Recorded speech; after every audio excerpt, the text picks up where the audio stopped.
आवाज की प्रॉब्लम है क्या? आवाज की प्रॉब्लम है क्या? एक बार सभी बच्चे बताएं, आवाज की प्रॉब्लम है क्या?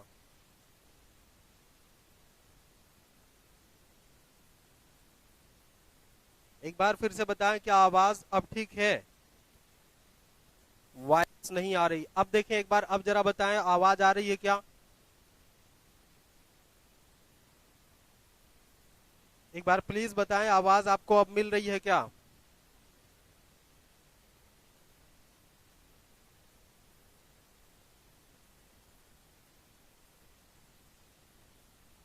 हाँ, इसका मतलब अब ठीक हो चुका है। आइए फिर से शुरुआत कर लेते हैं। मैं फिर से क्वेश्चन पढ़ के बता दे रहा हूं आपको कि कौन सी धारा प्रशांत महासागर में नहीं चलती है। कौन सी महासागरीय धारा प्रशांत महासागर में नहीं चलती है? तो पहला है क्यूरोशियो की धारा, दूसरा है अलास्का की धारा, तीसरा एल नीनो है, और चौथा इसमें से जो ऑप्शन है वो गल्फ स्ट्रीम है। आप लोग आंसर कर सकते हैं? क्या आप लोग आंसर कर सकते हैं? प्रश्न ये है कि कौन सी धारा जो प्रशांत महासागर में नहीं चलती है? कौन सी धारा जो प्रशांत महासागर में नहीं चलती है? देखिए, जो धाराओं से जुड़े हुए प्रश्न होते हैं, जो महासागरीय धाराओं से जुड़े हुए प्रश्न होते हैं, उन प्रश्नों को आप अगर ध्यान से पढ़ेंगे तो कुछ अलग, जैसे कुछ ऐसी धाराएं हैं जो अटलांटिक महासागर में चल रही हैं, कुछ ऐसी धाराएं हैं जो प्रशांत महासागर में चल रही हैं, कुछ ऐसी जल धाराएं हैं जो हिंद महासागर में चल रही हैं। तो धाराएं दो प्रकार से हो सकती हैं। जो जलधारा होती है वो जलधारा दो प्रकार की हो सकती है, या तो वो हीट होगी या वो कोल्ड होगी। ठीक है, या तो वो गर्म जलधारा हो सकती है या वो ठंडी जलधारा हो सकती है। अब जलधाराओं का अपना विज्ञान है कि किस तरह से जलधाराएं चलती हैं। जलधाराओं का भी अपना एक विज्ञान है कि जलधारा किस प्रकार से चलेगी। तो इसमें आप देखिए कि कुछ गर्म जलधाराएं और कुछ ठंडी जलधाराएं, जो कि महासागर से पूछा गया है आपसे कि किस महासागर में। तो महासागरों को आपको जानना चाहिए कि किस महासागर में ये धाराएं चल रही हैं। तो क्यूरोसियो की महाधारा ये प्रशांत महासागर में चलती है, अलास्का की धारा भी प्रशांत महासागर में चलेगी, एल नीनो भी, ये भी प्रशांत महासागर में ही चलने वाली धारा है। लेकिन जो गल्फ स्ट्रीम है ये अटलांटिक महासागर में चलती है। ये कहां पे चलती है? अटलांटिक, ये अटलांटिक महासागर में चलती है। तो इस प्रकार इस प्रश्न का उत्तर क्या हो गया? चौथा हो गया। इस तरह से इस प्रश्न का उत्तर कौन सा हो जाएगा? चौथा हो जाएगा। क्यूरोशियो की धारा नहीं, ये तीन की तीनों जो ऊपर की हैं ये तीनों प्रशांत महासागर में चलने वाली धाराएं हैं। ये तीनों प्रशांत महासागर में चलने वाली धाराएं हैं। और एक बात और देखना कि ये ऊपर की तीनों धाराएं, तीन की तीनों नहीं बल्कि चार की चारों धाराएं, ये गर्म जल धाराएं हैं। कैसी जल धाराएं हैं? गर्म जल धाराएं हैं। आप इसके सामने लिख सकते हैं, आप इसके सामने लिख सकते हैं, ये जो चार की चार जो धाराएं आपको बताई जा रही हैं, ये चारों जल धाराएं, ये चारों जल धाराएं कैसे जल धारा का एग्जाम्पल है? तो ये गर्म जलधारा का एग्जाम्पल होगा। ये गर्म जलधारा का एग्जाम्पल होगा। इस बात को आप नोट करेंगे, इस बात को आप नोट करेंगे कि ये गर्म जलधारा का एग्जाम्पल होगा। उत्तर भी आ रहा, आप बच्चों का उत्तर भी आ रहा है। अमित मिश्रा पीआरजी प्रयागराज, गर्म ठंडी नहीं, ये गर्म जलधाराएं हैं बाबू। उमेश, सोनी कौशल, पंकज कुमार और गनर शूट, आवाज हाँ ठीक है। कुछ बच्चे जुड़ चुके हैं हमसे। आइए नेक्स्ट प्रश्न हम लोग अब देखते हैं। हम लोग अगला प्रश्न देखते हैं। अच्छा, इसको अगर जलधाराओं के प्रश्न को अगर आप समझना चाहें, अगर आप जलधाराओं के प्रश्न को समझना चाहें तो हम महासागरीय जलधाराओं को लेकर के एक फ्रेम आपको दे रहे हैं। जलधाराओं को लेकर के एक फ्रेम हम आपको दे रहे हैं कि जलधाराओं को आप कैसे समझेंगे, कौन सी गर्म जलधारा है, कौन सी ठंडी जलधारा है, कौन सी गर्म जलधारा है, कौन सी ठंडी जलधारा है। तो इस तरह से आप ऐसे बना लेंगे, इस तरह से आप बना लेंगे। जैसे यहां पर हम लिख ले रहे हैं कि हॉट, अर्थात यहां पर हम लिखेंगे गर्म जलधारा, और इस तरफ लिख लेंगे कोल्ड अर्थात ठंडी जलधारा। इधर हम लोग लिख लेंगे ठंडी जलधारा और इधर लिख लेंगे हम लोग गर्म जलधारा। अब कौन कौन सी जलधारा है, जैसे क्यूरोसियो की जलधारा आप अभी पढ़े ही पढ़े हैं। एक जलधारा तो आप जो पढ़े हैं क्यूरोसियो की जलधारा, एक जलधारा जिसे हम कहते हैं क्यूरोसियो की जलधारा। ये जलधारा किस सागर में चलती है, तो आपको बताया गया ये प्रशांत महासागर में चलती है। ठीक है, ये प्रशांत महासागर में चलती है, जो एक गर्म जलधारा का एग्जाम्पल है। दूसरा आपको बताया गया था अलास्का की जलधारा। दूसरा इसमें अलास्का की जलधारा है, और अलास्का की जलधारा भी किस महासागर में चल रही है, तो आप बताएंगे प्रशांत महासागर में चल रही है। अगला अगर हम देखें, अलास्का के अलावा एक जलधारा जिसे आप एल नीनो कहे थे, जिसे हमने एल नीनो नाम दिया था, तो एल नीनो ये जलधारा जो है यह भी प्रशांत महासागर में चल रही है, यह भी प्रशांत महासागर में चल रही है। और चौथी जलधारा के रूप में आपको जो बताया गया है, चौथी जलधारा के रूप में आपको जो बताया गया है, चौथी जलधारा के रूप में जो आपको बताया गया है, वो चौथी जलधारा एक है मोजाम्बिक की जलधारा या मोजाम्बिक धारा। मोजाम्बिक की धारा। अब ये जो मोजाम्बिक की जलधारा है ये हिंद महासागर में चलती, इस बात को याद रखेंगे, ये हिंद महासागर में चलेगी, इस बात को आपको याद रखना है, ये हिंद महासागर में चलेगी। मोजाम्बिक की जलधारा हिंद महासागर में, और गल्फ स्ट्रीम आपको बताया गया था अटलांटिक महासागर में है। गल्फ स्ट्रीम आपको, ये गल्फ स्ट्रीम जो है, गल्फ स्ट्रीम ये अभी जस्ट मैं आपको बताया हूं, गल्फ स्ट्रीम कहां पे चल रही है, अटलांटिक महासागर में चल रही है। गल्फ स्ट्रीम अटलांटिक महासागर में चल रही है, ये अटलांटिक में चल रही है। एक बार फिर से आप लोग देख लेंगे कि यूरोसियो की धारा कहां पे है, प्रशांत महासागर में। अलास्का की धारा कहां पे है, प्रशांत महासागर में। एल नीनो कहां पर है, तो प्रशांत महासागर में। जबकि मोजाम्बिक की धारा हिंद महासागर में, और गल्फ स्ट्रीम ये अटलांटिक में चलती है।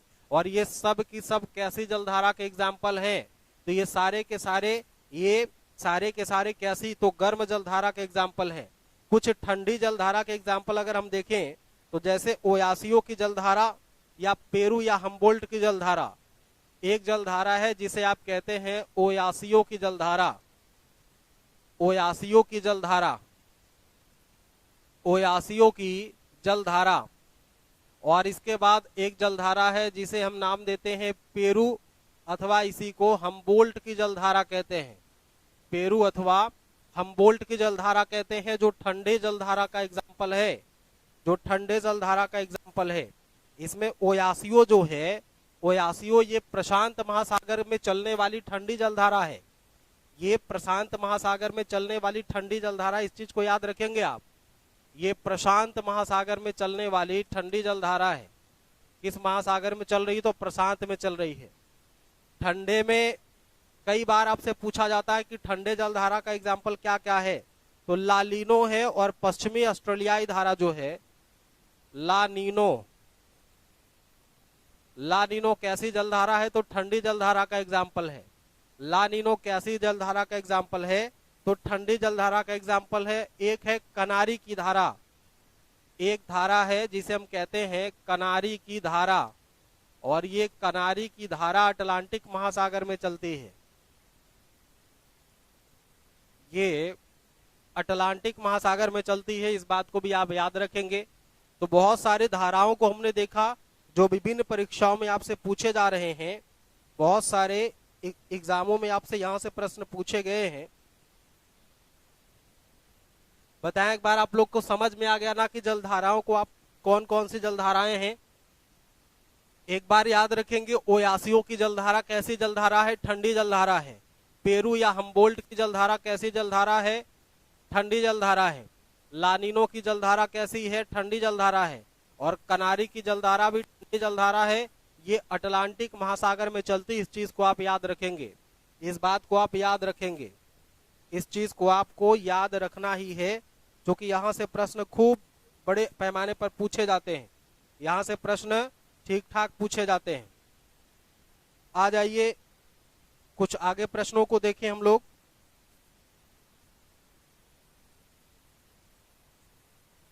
आगे बढ़ेंगे, फिर से एक प्रश्न उठाएंगे, फिर से एक प्रश्न उठाएंगे, और इस प्रश्न को आप ध्यान से पहले समझेंगे कि पठारों के संदर्भ में कौन सा कथन, पठारों के संदर्भ में कौन सा कथन गलत है, कौन सा कथन गलत है।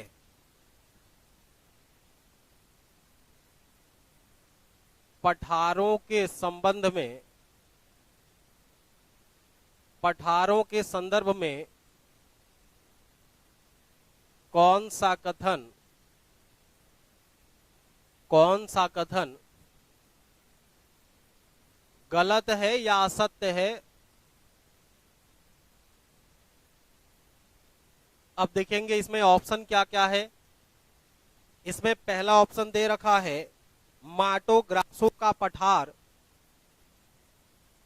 माटो ग्रासो का पठार, ग्रासो का पठार, और इसके सामने है ब्राजील, इसके सामने क्या है, ब्राजील है। फिर पेंटागोनिया का पठार, ऑप्शन बी है पेंटागोनिया का पठार, पेंटागोनिया का पठार, पेंटागोनिया का पठार अर्जेंटीना सामने लिखा है, अर्जेंटीना, इसके सामने लिखा गया है अर्जेंटीना, अर्जेंटीना लिखा गया है। और अगला है पूतवार का पठार, सी है पूतवार का पठार, और इसके सामने लिखा है पाकिस्तान, पूतवार का पठार, इसके सामने लिखा है पाकिस्तान। और चौथा ऑप्शन है इसमें पीडमांट का पठार, पीडमांट का पठार, पीडमांट का पठार, और इसके सामने लिख दिया है म्यांमार, म्यांमार। एक ऑप्शन और ले लीजिए, एक पांचवा ऑप्शन ले लीजिए तिब्बत का पठार, तिब्बत, तिब्बत का पठार, और सामने लिखा है तिब्बत। चले आप लोग कमेंट करके बताएं इसमें।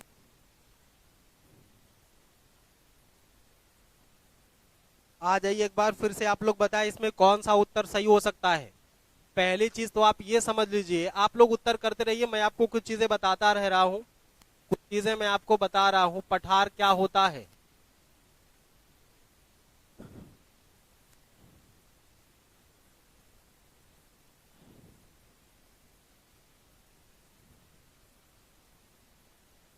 कोचिंग क्लोज हो गई है क्या सर? हाँ बाबू, अभी तो 30 अप्रैल तक कोचिंग बंद चल रही है, क्लासेस आपकी सभी ऑनलाइन ही चल रही हैं, क्लासेस सभी आपकी ऑनलाइन ही चल रही हैं।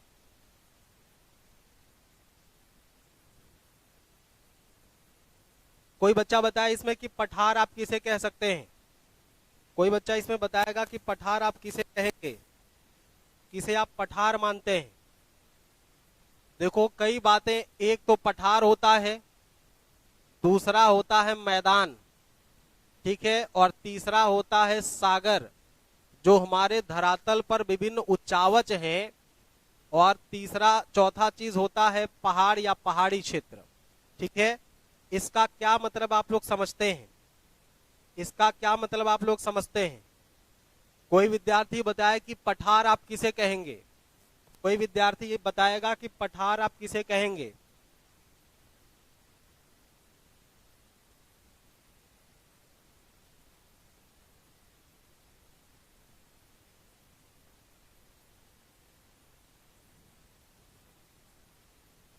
चलिए मैं आपसे डिस्कस कर ले रहा हूं, पठार क्या होता है, मैदान क्या होता है, सागर और पहाड़ या पहाड़ी क्षेत्र। देखिए पठार जो होता है, जो समतल एरिया से उठा हुआ भाग हो, जो समतल एरिया से ऊपर उठा हुआ भाग हो, अर्थात हम कह सकते हैं कि करीब करीब 200 से 400 मीटर ऊपर, 400 मीटर ऊपर का जो उभरा हुआ भाग होता है इसे पठार कहते हैं। और 400 से अगर ज्यादा मीटर हाइट है इसकी, तब उसे हम लोग पहाड़ी कह देते हैं। ठीक है, 400 मीटर से अगर ज्यादा है, अगर 400 मीटर से अधिक कोई ऊंचाई है, तब उसको हम लोग पहाड़ या पहाड़ी क्षेत्र कह देते हैं। और वह मैदानी भाग का मतलब होता है कि जहां पर नदियों का बेसिन हो, समतल मैदान हो। सागर का मतलब है कि जो मैदानी भाग से नीचे का हिस्सा बड़ा जलाशयी भाग है, जलराशि, विशाल जलराशि वाला भाग है, उसे हम लोग सागर या महासागर का नाम देते हैं। जैसे इस एरिया में आप इसको समझ सकते हैं। अब इसी के आधार पर हाँ, एक चीज आप याद रखेंगे कि कभी कभी ऐसा होता कि मैदान भी सागरों से ऊपर है, मैदान कभी कभी सागर मैदान से ऊपर है, कभी कभी पठार जो है ये पहाड़ों से भी ज्यादा ऊंचाई पर है। मतलब ऐसा माना जाता कि पहले तो देखिए, एक क्रम से अगर आप समझे तो सबसे पहले हम देख सकते हैं कि सबसे पहले महासागरी भाग होता है, उसके बाद मैदानी भाग आता है, फिर पठारी भाग आएगा और फिर उसके बाद पहाड़ी भाग आएगा। तो इस तरह से हम एक लेवल में इसको अगर समझने का प्रयास करें तो सबसे पहले ये क्या है, ये सागर का एरिया है, और ये क्या है, ये मैदान का एरिया आएगा। ये कैसा एरिया है, तो ये पठार का एरिया है, और फिर ये वाला एरिया हमारा पहाड़ का एरिया है। ठीक है, इस तरह से हम समझ सकते हैं। लेकिन कभी कभी ऐसा होता है कि पहाड़ों से भी ज्यादा ऊंचाई मिल जाती है, किसकी, पठारों की। कभी कभी ऐसा होता है कि पहाड़ों से भी ज्यादा ऊंचाई मिल जाती है हमको पठारों की। इस बात को आप याद रखेंगे, ध्यान देंगे। इसमें जो उत्तर आपका बनेगा, मैं अभी सारी चीजें यहाँ पे क्लियर कर दे रहा हूं, सारी चीजें मैं यहाँ पे अभी क्लियर कर दे रहा हूं कि क्या इसका उत्तर बनेगा।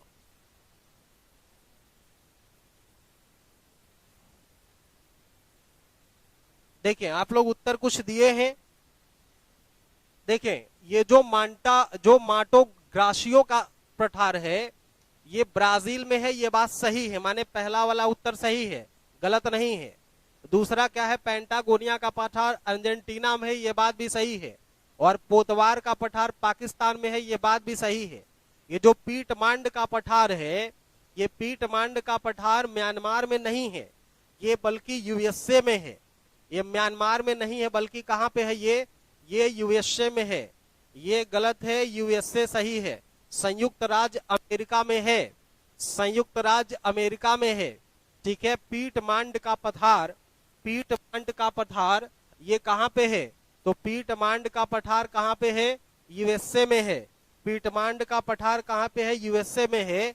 और ये ऐसा पठार भाग है, ये ऐसा पठारी क्षेत्र है जो मैदानों से भी नीचे है, मैदानों से नीचे है। इसकी विशेषता आप याद रखेंगे, इसकी विशेषता आप याद रखेंगे कि यूएसए का पीटमांड पठार ऐसा पठार है जो मैदानों से भी नीचे है।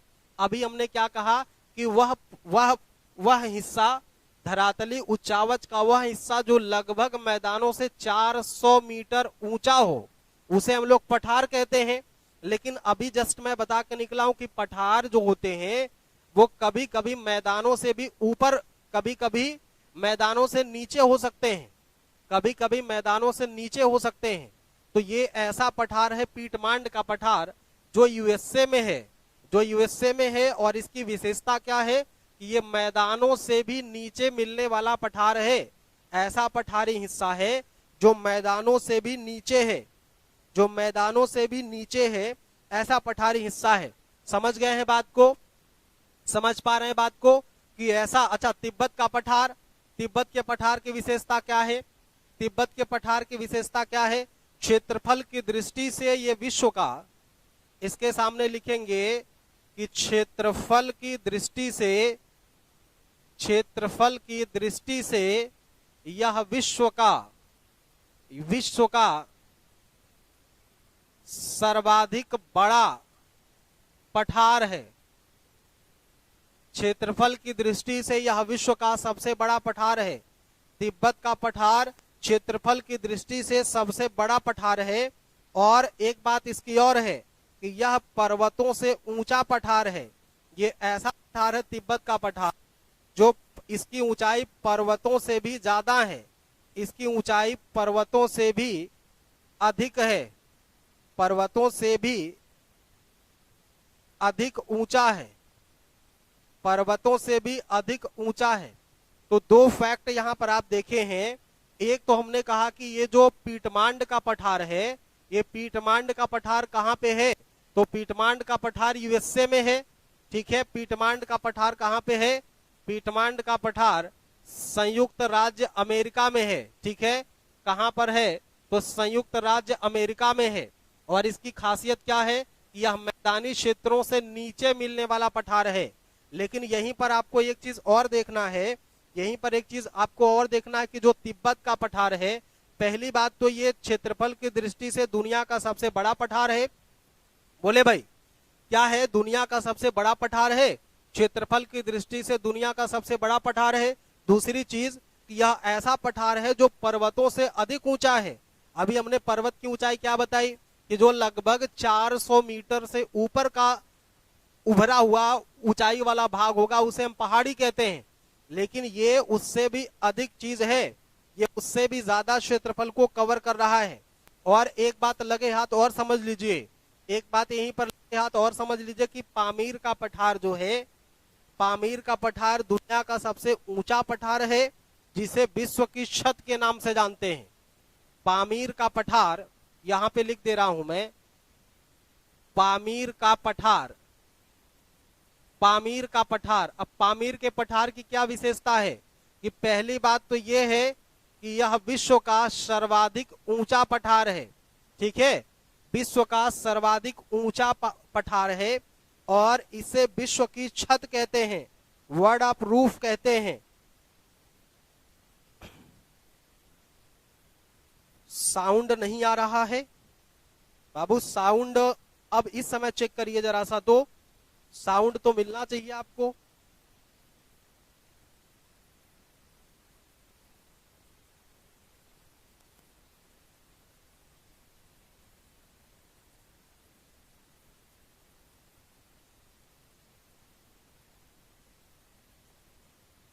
सर, अकबर के शासन काल में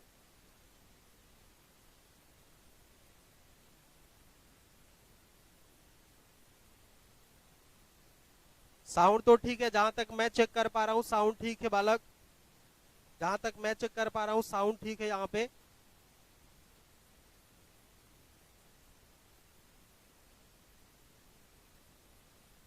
सचिन कुमार सेठ जुड़ चुके हैं, साउंड ठीक बता रहे हैं। प्रवीण विश्वकर्मा जुड़े हैं, कह रहे हैं कि साउंड ठीक है, आ रहा है, साउंड ठीक है। पंकज भी कह रहे हैं। थोड़ा सा आप लोग अपने यहाँ ईयरफोन सेट कर लीजिएगा, आप लोग अपने यहाँ ईयरफोन सेट कर लीजिएगा, चीजें ठीक लगेंगी, चीजें ठीक लगेंगी। आप मोहम्मद कैफ, चले ठीक है। तो ये बात समझ आ गई। अभी तक हमने, एक बार आप सभी बच्चे बोलेंगे माटो ग्रासो का पठार कहाँ पे है? एक बार बोलेंगे माटो ग्रासो का पठार कहाँ पे है? बोलिए ब्राजील, बोलिए ना भाई। अरे प्रेम से बोलो, क्या जय माता दी मत लिख देना, प्रेम से बोलो जय माता दी, ठीक ना? प्रेम से बोलो जय माता दी। बताओ माटो ग्रासियो का पठार कहाँ पे है? बजरंग बली की सौगंध है जो नहीं बोला, बजरंग बली की सौगंध है, बताओ कहाँ पे है, बताओ कहाँ पे है? बजरंग बली की कसम है, आप सबको बताओ माटो ग्रासियो का पठार कहाँ? अरे डिजिटल बोर्ड पे देख के बोलो बालक, डिजिटल बोर्ड पे देख बोलो, डिजिटल बोर्ड पर देख के बोलो कि माटो ग्रासियो का पठार कहाँ पे है? बोलो यार, ब्राजील में है। माटो ग्रासियो का पठार कहाँ पे है? सचिन कुमार का उत्तर आ गया ब्राजील, वेरी गुड, सचिन का उत्तर आ गया ब्राजील। एक बार बता दो पेंटागोनिया का पठार कहाँ पे है? बोलो अर्जेंटीना में। पेंटागोनिया का पठार कहाँ पे है? बोल दो अर्जेंटीना में। पोतवार का पठार कहाँ पे है? बोलो पाकिस्तान में। पोटवार का पठार कहाँ पे है? तो बोल दीजिए पाकिस्तान में है। पोतवार का पठार कहाँ पे है भाई? पाकिस्तान में है। पीटमांड का पठार, पीटमांट का पठार कहाँ पे है? ये संयुक्त राज्य अमेरिका अर्थात यूएसए में है। इसकी विशेषता क्या है? प्रवीण विश्वकर्मा का भी उत्तर आया है। मैदानों से नीचे है, इसकी एक खासियत है। एक बार बोलो कि तिब्बत का पठार कहाँ पे है? तिब्बत का पठार तिब्बत में है, ये बात कुछ अलग से पढ़ने की आवश्यकता नहीं है। तिब्बत का पठार तिब्बत में है। क्षेत्रफल की दृष्टि से सबसे बड़ा पठार, सर्वाधिक बड़ा क्षेत्रफल की दृष्टि से और ऊंचाई की दृष्टि से विश्व का सबसे ऊंचा पठार पामीर का पठार है। ऊंचाई की दृष्टि से विश्व का सबसे ऊंचा पठार कौन सा है? पामीर का। और सबसे बड़ा कौन सा है? तिब्बत का पठार है। तिब्बत का पठार है।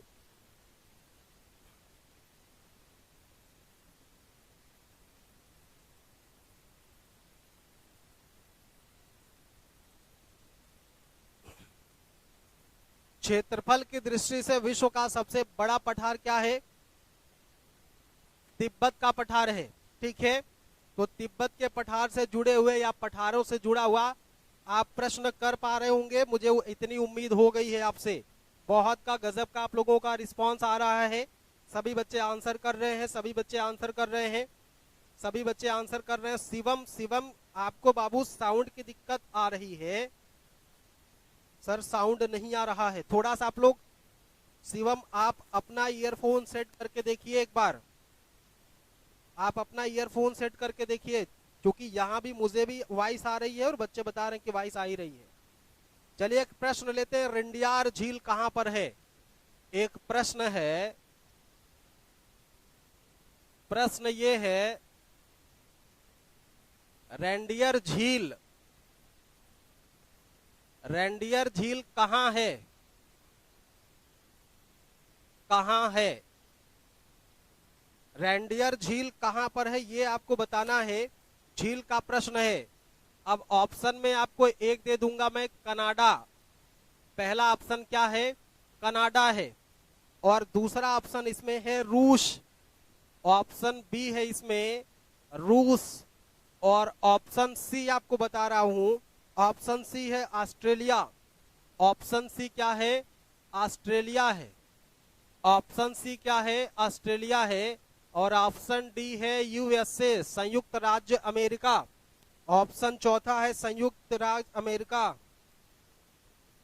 चलो एक बार फिर से बता दो लल्ला, एक बार फिर से बता दो मुन्ना। प्रवीण विश्वकर्मा को मजा आ रहा है, हमको भी अच्छा लग रहा है कि आपको अच्छा लग रहा है। सर मेरा आंसर बता दीजिए। मारूफ कैफ बाबू, मोहम्मद कैफ। ये क्या लिखे? सैफई लिखे हैं क्या? सैफई लिखे हैं क्या? यही चीज आप लोगों की सबसे खराब लगती है कि आप जिस चीज को बताया जा रहा है उस पर फोकस नहीं करते, तुरंत आपके अपने प्रश्न का उत्तर चाहिए। ऐसा लग रहा हो कि जैसे उसी प्रश्न से आपका सब कुछ रुका हो। आप एक बार हिंदी इस प्रश्न का जहां पे पूछा गया फोटो खींच करके जरा हमको भेजिए, व्हाट्सएप करिए, फोटो का व्हाट्सएप करिए। नहीं मैं नाराज नहीं हूं आप, अरे यार आप लोग हमारे प्यारे विद्यार्थी हैं, आपसे मैं नाराज होके जाऊंगा कहां पे? मोहम्मद कैफ जी बिल्कुल नहीं नाराज हूं, बिल्कुल नहीं नाराज हूं। आप मेरे व्हाट्सएप पे ये क्वेश्चन को फोटो खींच करके भेज दीजिए, आपको आंसर कर दिया जाएगा, नहीं तो मामला विषय से भटक जाएगा। आगे देखिए, हमने पूछा कि रेंडियर झील कहां पर है? रेंडियर झील कहां पे है? जल्दी से आप लोग ऑप्शन आंसर करें। रेंडियर झील कहां पे है? जल्दी से आप लोग, रेंडियर झील कहां पे है? आंसर करिए। रेंडियर झील कहां पे है? आप इसको आंसर करेंगे। रेंडियर झील कहां पे? आप इसको आंसर करेंगे। क्या किसी को आ रहा है? रसिया में। रामजी सिंह का उत्तर आ गया, रशिया में। रामजी सिंह का उत्तर आ गया, रसिया में। राम जी थोड़ा सा अपने मित्रों के साथ शेयर कर लीजिए जो जीएस प्रैक्टिस के बच्चे हैं। राम जी जीएस प्रैक्टिस के बच्चों को आप शेयर करके जोड़ लीजिए। अमरदीप प्रजापति, गजब गुरुदेव। ऑप्शन बी, अमरदीप कह रहे हैं कि ऑप्शन बी सही है, रशिया। और किसी का? सचिन कुमार सेठ का उत्तर ए है, कनाडा। सचिन कुमार सेठ का उत्तर है कनाडा। और कोई है? और कोई है? 10 रुपए का उत्तर दे रहे हैं आप लोग, बढ़िया उत्तर दीजिए। सर व्हाट्सएप नंबर बता दीजिए। हाँ बता दे रहा हूं, व्हाट्सएप नंबर ले लीजिए, 870 703 4423। ठीक है, देखेंगे व्हाट्सएप नंबर है ये। आप इस तरह के कोई भी प्रश्न का उत्तर आप करेंगे, देखो सेशन गड़बड़ ना हो इसलिए कर रहा हूं, ठीक है, नहीं तो मामला विषयोत्तर हो जाएगा। ये व्हाट्सएप नंबर है, आप चाहे तो इस व्हाट्सएप नंबर पर जितने भी प्रश्न आप करेंगे, समय जैसे ही मिलता है आपको उत्तर कर दिया जाएगा।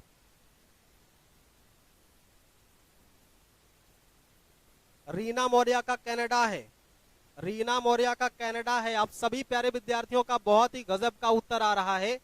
जिन प्यारे विद्यार्थियों ने, जिन बच्चों ने उत्तर किया है कनाडा, जिन विद्यार्थियों ने उत्तर किया है कनाडा, वो बात इस चीज को समझ लेंगे कि कनाडा वाला उत्तर उनका सही है, उनका कनाडा वाला उत्तर ठीक है। जिन प्यारे विद्यार्थियों ने कनाडा उत्तर किया है, कनाडा जिन्होंने उत्तर किया है उनका उत्तर बिल्कुल सही है।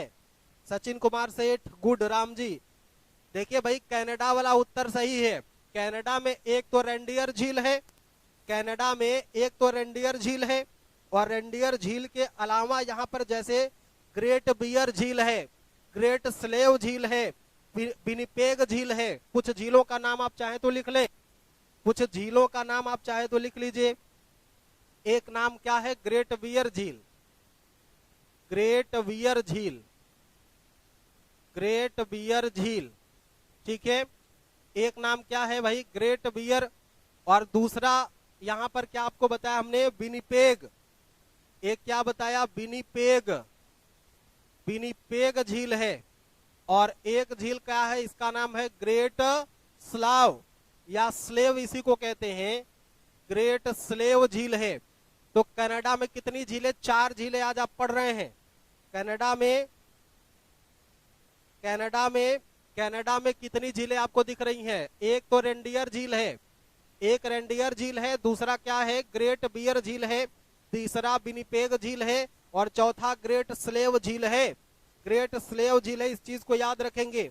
रूस का, जैसे देखो रूस के जो इसमें दिए गए हैं, जो रूस के झील हैं, सर कर दिए शेयर, हाँ थैंक यू राम जी।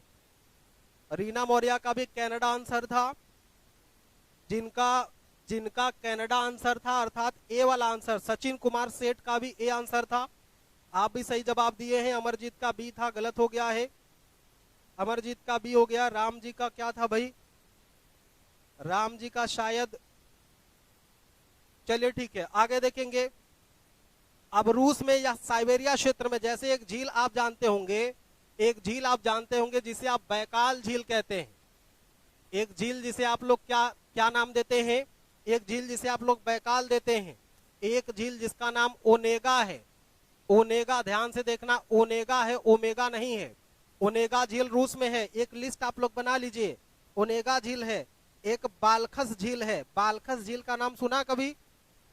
बालखस, बालखस झील कहां पे है? रूस में है बालखस झील। और एक झील है लेडोगा, एक झील क्या है रूस में? लेडोगा। एक झील क्या है? लेडोगा झील है। इस तरह से रूस के झील हो गए। ऑस्ट्रेलिया में एक झील है जिसको आयर झील के नाम से जानते हैं। एक झील है जिसको आयर कहते हैं, या हिंदी में इसी को आयर कहते हैं, ठीक है। ये आयर झील कहां पे है? तो ऑस्ट्रेलिया में है। आयर झील कहां पे है? ऑस्ट्रेलिया में है। और मिशिगन झील यूएसए का बहुत ही प्रमुख झील है। मिशिगन, मिशिगन झील यूएसए का है। एक बार प्यार से बोलो बच्चों, क्या बात समझ आ रही है आपको? रेंडियर झील के बारे में क्या आपको बताया गया था? रेंडियर झील कहां पे है? एक बार सभी बच्चे उत्तर देंगे कि रेंडियर झील कहां पे है? कनाडा में है। रेंडियर झील कहां पे है? कनाडा में है। और ग्रेट बियर झील कहां पे है? कनाडा में। विनिपेग झील कहां पे है? कनाडा में। ग्रेट स्लेव झील कहां पे है? कनाडा में है। आगे रूस के झील को देखें, बैकाल झील कहां पे है? रूस में। ओनेगा, बालखस और लेनेडो या लेडोगा, लेडोगा झील ये कहां पे है? ये रूस में है। आयर झील ऑस्ट्रेलिया में है। यूएसए में मिशिगन झील है। अभी मिशिगन झील से जुड़े हुए तमाम पहलू आगे मैं बताऊंगा जब आपको मैपिंग के माध्यम से झीलों को बताने का प्रयास करूंगा, जब मैपिंग के माध्यम से झीलों को बताने का प्रयास करूंगा। आ जाइए अगले टॉपिक की तरफ, अगला प्रश्न देखते हैं। इसमें किसी को कोई दिक्कत बातें सबको समझ आ रही है ना? आगे बढ़ते हैं नेक्स्ट प्रश्न की तरफ, हम लोग अगला प्रश्न उठाते हैं। अगला प्रश्न है कौन सा जोड़ा असुमेलित है? असुमेल है। अब इनमें से कौन सा सुमेलित नहीं है, इसको आपको पहचानना है। कौन सा सुमेलित नहीं है, इसे आपको पहचानना है। जैसे एंजल जलप्रपात,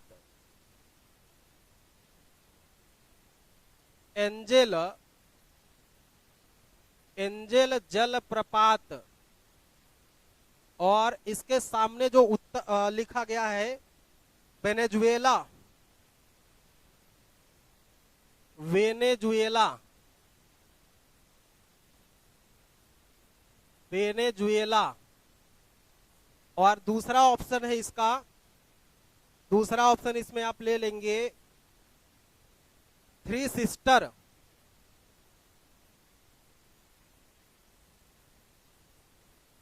थ्री सिस्टर जलप्रपात, थ्री सिस्टर जलप्रपात, थ्री सिस्टर जलप्रपात। और इसके सामने लिखा है पेरू, ऑप्शन के सामने लिखा गया है पेरू। और अगला है जोग जलप्रपात, जोग जल प्रपात, और इसके सामने लिखा है भारत। और चौथा लिखा है विक्टोरिया, विक्टोरिया जलप्रपात, विक्टोरिया जलप्रपात। और इसके सामने लिखा है इंग्लैंड। जल्दी से आप लोग उत्तर करो और बताएं कि इनमें से कौन सा गलत है। जल्दी से आप लोग बताएं और बताएं कि इनमें से कौन सा गलत है।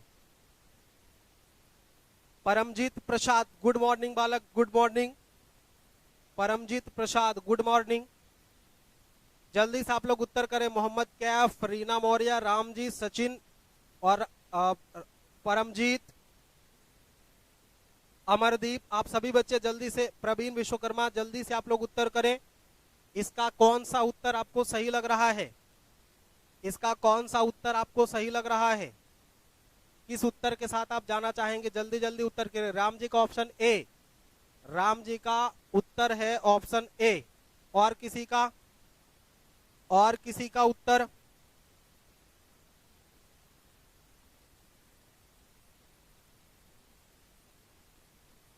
अभी तक केवल और केवल राम जी का उत्तर आया है। रीना मौर्य का उत्तर डी, रीना मौर्य का उत्तर डी।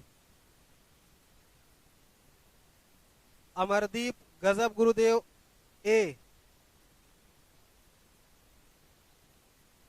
उत्तर ए। पंकज कुमार का बी है, वंदना मौर्य का डी है, वंदना का डी है। अभी तक रीना और वंदना, रीना और वंदना इस प्रश्न के लिए विनर रही हैं। इस प्रश्न के लिए विनर रही हैं रीना और वंदना। आप सभी बच्चों को हमारी तरफ से वेल विशेष दे सकते हैं। बाद में अगर सही उत्तर आप लोग देते रहे तो हमारे साथ चाय पीने का मौका मिलेगा। जो भी विद्यार्थी 10 प्रश्नों का सही सही जवाब देगा उसके साथ हम चाय पर आएंगे, ठीक है? उसके साथ हम चाय पर आएंगे। 10 प्रश्नों का सही उत्तर आपको देना है। अभी तक 2 प्रश्न का उत्तर दे चुकी हैं रीना मौर्य सही, ठीक है? आप लोग भी प्रयास करिए कि सही उत्तर दीजिए और हमारे साथ पाइए एक कप टी पीने का मौका। चाहे टी पीजिएगा चाहे कॉफी, कॉफी पे आते, ठीक ना? 1 कप कॉफी की चर्चा आपसे हो जाएगी, ठीक है? तो ये जो डी है इंग्लैंड में नहीं है, ये इंग्लैंड में नहीं है, बल्कि ये जिम्बाब्वे में है, जिम्बेजी नदी पर। ये कहां पे है? जिम्बाब्वे में है। कहां पे है? जिम्बाब्वे में है। और एक नदी आती है जिसका नाम है जाम्बेजी नदी। एक नदी है जाम्बेजी नदी, जाम्बेजी नदी, जाम्बेजी नदी, जाम्बेजी नदी पर है कौन सा जलप्रपात? विक्टोरिया जलप्रपात। तो इसलिए उत्तर इसका क्या हो जाएगा? डी हो जाएगा। एंजल जलप्रपात वेनेजुएला में ही है, कैरोनी नदी पर है। ये वेनेजुएला में ही है, कैरोनी नदी पर। किस नदी पर है? ये कैरोनी नदी पर है। किस नदी पर है? कैरोनी नदी पर है। और इसके बारे में एक चीज और देखेंगे कि एंजल जलप्रपात विश्व का सर्वाधिक ऊंचा जलप्रपात है। एंजल जलप्रपात विश्व का सर्वाधिक ऊंचा जलप्रपात है। ठीक है, बाकी आप देखेंगे कि पेरू में थ्री सिस्टर जलप्रपात पेरू में है, जोंग जलप्रपात भारत में है, और विक्टोरिया जलप्रपात इंग्लैंड में नहीं बल्कि कहां पर है? जिम्बाब्वे में है। किस नदी पर है? तो जाम्बेजी नदी पर है। बताएं, बात समझ आई है? बताएं, इनमें से बात आपको समझ में आ गई है? आगे बढ़ते हैं, आगे बढ़ते हैं। अगला प्रश्न लेते हैं कि भारत में कौन उपराष्ट्रपति नहीं थे। अगला प्रश्न है, बहुत ही टफ, थोड़ा सा टफ है लेकिन फिर भी आपके लिए एक प्रश्न है। प्रश्न ध्यान से देखेंगे कि कौन भारत के उपराष्ट्रपति नहीं थे। कौन कौन भारत के उपराष्ट्रपति नहीं थे। कौन भारत के उपराष्ट्रपति नहीं थे? इस बात को याद रखना, भारत के उपराष्ट्रपति नहीं थे, ये आपसे पूछा जा रहा है। भारत के उपराष्ट्रपति नहीं थे, ये बात आपसे पूछी जा रही है। फखरुद्दीन अली अहमद पहला है। फखरुद्दीन अली अहमद, फखरुद्दीन अली अहमद। और दूसरे ऑप्शन में है बीबी गिरी। दूसरे ऑप्शन में है बीबी गिरी। दूसरे ऑप्शन में है बीबी गिरी। और तीसरे में है डॉक्टर यस राधाकृष्णन। तीसरे ऑप्शन में है doctor yes Radhakrishnan. Yes Radhakrishnan. और चौथे ऑप्शन के रूप में है, जल्दी से आप लोग आंसर भी करते रहिए भाई, आप लोग आंसर भी करते रहिए। और चौथे नंबर पे है कृष्णकांत। कृष्णकांत। अब इनमें से कौन सा उत्तर सही है? जल्दी से आप लोग अपना अपना आंसर करें। जल्दी से आप लोग अपना अपना आंसर करें। भारत के उपराष्ट्रपति नहीं थे। इनमें चार में से कौन से ऐसे व्यक्ति हैं जो भारत के उपराष्ट्रपति नहीं रहे हैं? जो भारत के उपराष्ट्रपति नहीं रहे हैं, ये आपको बताना है। भारत के उपराष्ट्रपति नहीं रहे हैं। राम जी का उत्तर आ गया ऑप्शन बी। और किसी का? और किसी का? वंदना मौर्य का बी आ गया है। राम जी कह रहे हैं कि क्लियर नहीं है। क्या नहीं क्लियर है? अच्छा, ये क्वेश्चन नहीं क्लियर है। वंदना मौर्य का बी आ गया, राम जी का बी आ गया, बीवी गिरी पंकज का बी आ गया, और रामजीत प्रसाद का बी आ गया, और अमरजीत प्रजापति का बी आ गया, प्रवीण विश्वकर्मा का बी आ गया, रीना मौर्य का भी आ गया। अब आप लोग हमारे साथ कॉफी पीने का मौका खोते जा रहे हैं। अब आप लोग हमारे साथ कॉफी पीने का मौका खोते जा रहे हैं। अरे भाई, ये जो फखरुद्दीन है, फखरुद्दीन अली अहमद, ये भारत के राष्ट्रपति के पद पर रहे हैं। ये भारत के राष्ट्रपति के पद पर रहे हैं। अब अगर आप पूछेंगे कब, तो हम बता देंगे कि ये रहे थे 1974 में। 1974 में ये राष्ट्रपति के पद पर रहे हैं। ठीक है, तो ये राष्ट्रपति हैं भारत में, ये राष्ट्रपति हैं। बाकी सब तीन के तीनों उपराष्ट्रपति हैं। और तीनों उपराष्ट्रपति, बहुत ही जबरदस्त पूछा जाता है, तीनों उपराष्ट्रपतियों को आपसे पूछा जाता किसकी क्या क्या विशेषता है। बीबी गिरी जो गलत बता रहे हैं आप राम जी, ये ऐसे राष्ट्रपति हैं जो कार्यकाल पूरा होने से पहले ही, ये ऐसे उपराष्ट्रपति हैं, इनके सामने लिखेंगे कि कार्यकाल पूरा होने से पहले ही, कार्यकाल पूरा होने से पूर्व ही राष्ट्रपति बन गए थे। राष्ट्रपति बने। नोट करना इस बात को, नोट करना कि बीवी गिरी ऐसे उपराष्ट्रपति थे कि जो उपराष्ट्रपति का कार्यकाल पूरा होने से पहले ही राष्ट्रपति बन गए थे। ध्यान से समझना बात को, ध्यान से समझना बात को। ए वाले, हाँ ए वाले सही हैं। सचिन कुमार का उत्तर अभी ए आया, लेकिन आप लेट कर गए सचिन जी, आप लेट कर गए, उत्तर थोड़ा सा लेट आपने किया। तो उत्तर इसका सही तो फखरुद्दीन अली अहमद है, जो राष्ट्रपति बने थे 1974 में।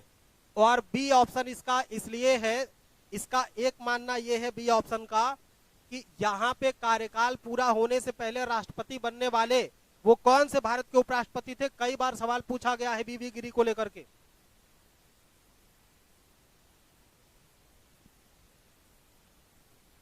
देखेंगे आगे एक बार और देखना। राधा कृष्णन के बारे में क्या जानना है आपको। पहली बात तो यह है कि राधा कृष्णन भारत के पहले उपराष्ट्रपति थे, भारत के पहले उपराष्ट्रपति थे, भारत के पहले उपराष्ट्रपति थे। और तो और इन्होंने 2 कार्यकाल पूरा किया है, इन्होंने 2 कार्यकाल पूरा किया है। अब 2 कार्यकाल कौन सा? एक कार्यकाल पहली बार तो इनको 1952 ईस्वी में बनाया गया था, पहला कार्यकाल इनका 1952 होगा, ठीक है, पहला कार्यकाल इनका 1952 का था। और दूसरी बार ये 1957 में बनते, 5 साल बाद 1957 में, और करीब 62 तक रहते, ठीक है। यश राधा कृष्णन ऐसे उपराष्ट्रपति हैं, यश राधा कृष्णन, कॉपी नहीं है भाई, अच्छा कॉपी करके मत दो सचिन भाई, गलत हो रहा है तो होने दो। चलो ठीक है, आगे देखेंगे।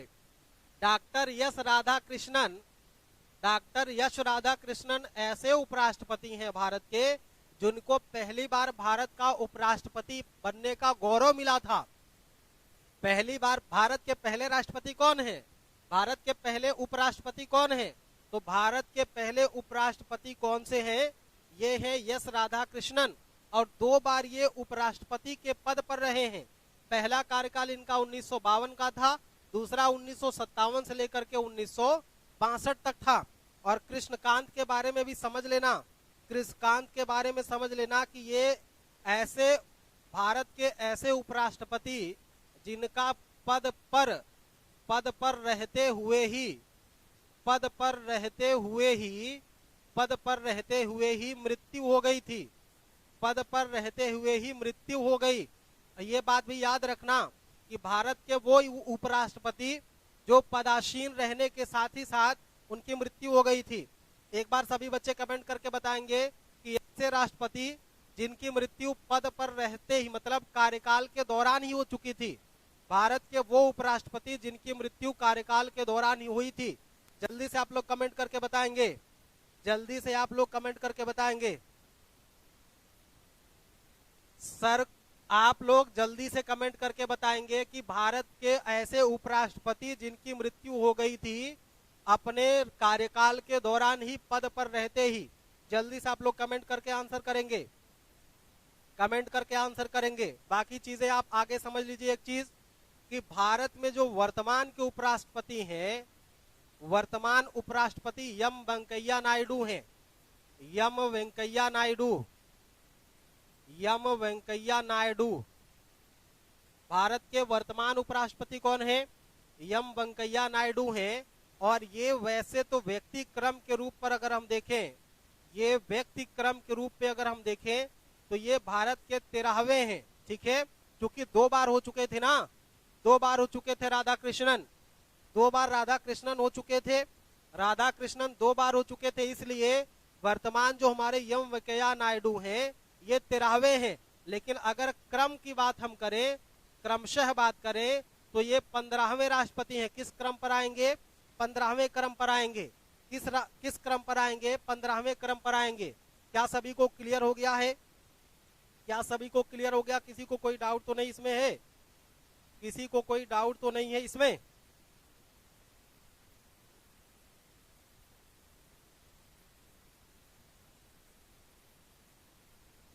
अरे भाई बीबी गिरी के बारे में किसका ये है? रीना मौर्य जी, रीना मौर्य जी, मैं यही तो कह रहा हूं आपसे कि बीबी गिरी ऐसे उपराष्ट्रपति थे बीबी गिरी ऐसे उपराष्ट्रपति थे जो अपना कार्यकाल पूरा होने से पहले ही राष्ट्रपति बन गए। यहां पे देखिए ध्यान से, बीबी गिरी ऐसे उपराष्ट्रपति थे जो कार्यकाल पूरा होने से पूर्व ही ये राष्ट्रपति बन गए थे। इसमें अगर आप इतना ही रट ले रहे हैं ना, केवल इतना ही केवल रट ले रहे हैं, तो आपको कोई भी इसमें से प्रश्न आपका गलत नहीं होगा। अच्छा, अगर इसमें से पूछ ले आपसे कि उपराष्ट्रपति को किस अनुच्छेद के तहत उपराष्ट्रपति का प्रावधान किया गया है, जल्दी से आप लोग बताएंगे कि राष्ट्रपति भारत का एक उपराष्ट्रपति होगा, ये किस अनुच्छेद में है? जल्दी से आप लोग कमेंट करके बताएं कि भारत का एक उपराष्ट्रपति होगा, ये किस अनुच्छेद में है? आप लोग बताएं कि भारत का एक उपराष्ट्रपति होगा, ये किस अनुच्छेद में है? राम जी, सचिन, रीना मौर्य, आप सभी बच्चे जल्दी से कमेंट करके बताएं। प्रवीण विश्वकर्मा, आप सभी बच्चे एक बार कमेंट करके बताएंगे कि भारत का एक उपराष्ट्रपति होगा, ये किस अनुच्छेद के तहत है? ये किस अनुच्छेद के तहत है कि भारत का एक उपराष्ट्रपति होगा?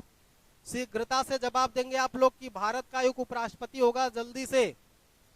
जल्दी से आप लोग आंसर करें कि भारत का एक उपराष्ट्रपति होगा, किस अनुच्छेद के आधार पर?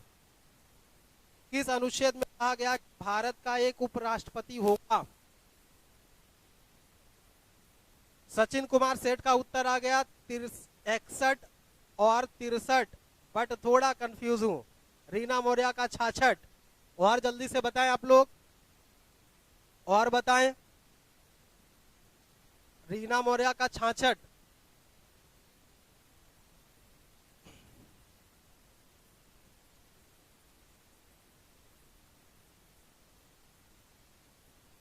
राम जी का अनुच्छेद 63, रंजीत मौर्य का 52। अरे 52 कहां से होगा? 52 कहां से होगा? भांग खा के बैठे हो क्या बालक? 63 होगा। उपराष्ट्रपति के बारे में अनुच्छेद 63 या फिर आर्टिकल 63 की बात करता है, जो कहता है कि भारत का एक उपराष्ट्रपति होगा। भारत का एक उपराष्ट्रपति होगा। ये किस अनुच्छेद में है? तो अनुच्छेद 63 में है। सभी लोग सुधर जाइए, सभी लोग सुधर जाइए, अनुच्छेद 63 है। पंकज कुमार का उत्तर 63 है, रंजीत मौर्य का 63 आ गया है। राम जी पहले से ही 63 लेकर के बैठे हैं।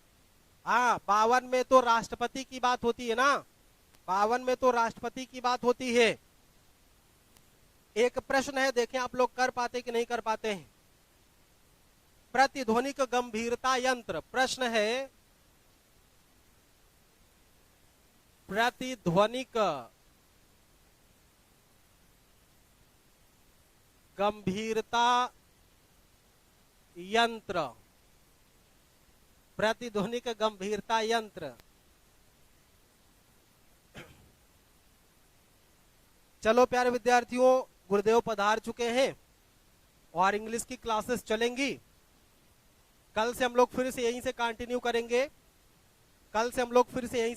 करेंगे, ठीक है। आज आप लोग अब इंग्लिश का एंजॉय करिए, इंग्लिश को पढ़िए। कल से फिर से हम लोग जीएस की इसी टाइम पे 9:30 पे आकर के 1 घंटे के लिए मस्त पूरा काम करेंगे, ठीक है। सबको जय हिंद, मिलते हैं कल।